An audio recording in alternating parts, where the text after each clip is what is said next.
Je suis Annick Gauthier, la maman d'Hélène. Je m'appelle Sandrine, je suis la sœur de Guylaine. Je m'appelle Hélène, je suis la sœur de Marie-Alice. Assassinée par son ex-conjoint de 2 coups de couteau. Immolée par son conjoint. Assassinée par son conjoint qu'elle essayait de quitter.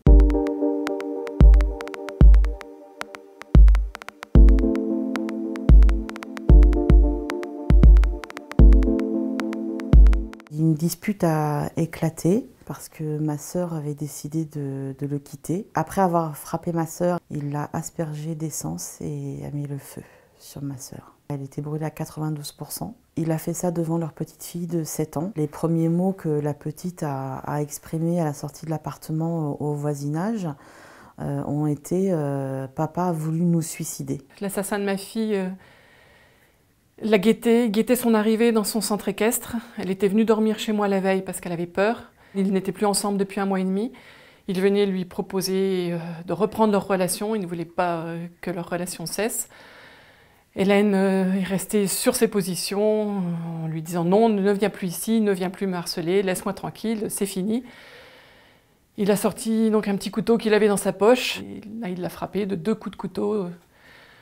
Un dans le cœur, un dans les poumons, donc il lui a laissé aucune chance. Il a laissé Hélène agoniser et il a pris la fuite, il est parti. J'ai été alertée par certains de ses amis parce qu'elle ne s'était pas présentée à un rendez-vous alors que c'était quelqu'un d'une très grande ponctualité. Son téléphone était sur boîte vocale alors que cela n'arrivait absolument jamais. Son corps a été retrouvé flottant sur l'Oise. Elle a été retrouvée a priori étouffée. Cela se serait passé après qu'elle ait été droguée. Il voulait toujours tout contrôler.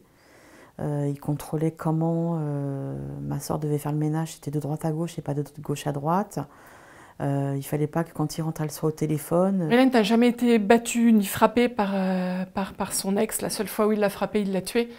Par contre, il y a eu de la violence psychologique, de l'emprise. Il avait une grosse emprise sur elle. À plusieurs reprises, Marie-Alice avait essayé de quitter cet homme. Chaque fois qu'elle le quittait, il se laissait aller de plus en plus.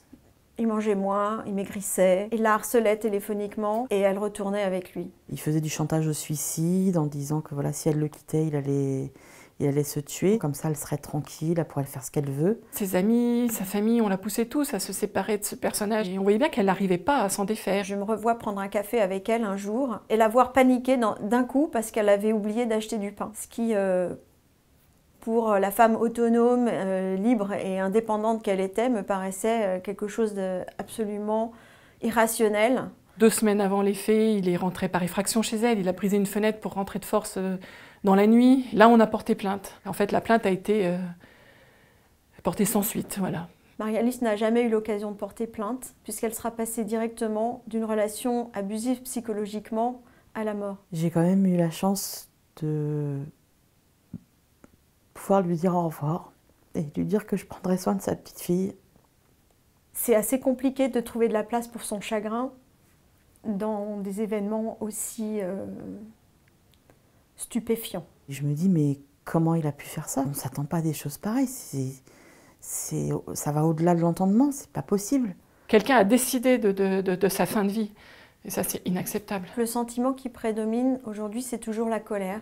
Colère contre un homme qui a mis fin à ses jours, de savoir qu'il ne passera pas la fin de sa vie derrière les barreaux. Je suis dans la colère, dans la haine et dans la colère. Je me sens coupable d'avoir rien fait. La culpabilité, j'en ai eu au début, parce que j'ai eu la sensation de ne pas avoir su protéger ma fille. On a presque honte, parce qu'on pense que c'est quelque chose qui arrive qu'aux autres, alors qu'en réalité, ça peut toucher absolument tout le monde. Je me sens extrêmement seule, parce qu'une fois sortie de la PJ, on vous laisse vous débrouiller. Je tiens pour le procès, je tiens pour défendre la cause des femmes, pour se battre contre ces violences. C'est un massacre. La semaine dernière, il y a eu 1 femme par jour qui a été assassinée par son ex. Donc il faut que ça s'arrête, il faut qu'on soit entendu. Pour l'instant, on n'est pas entendu.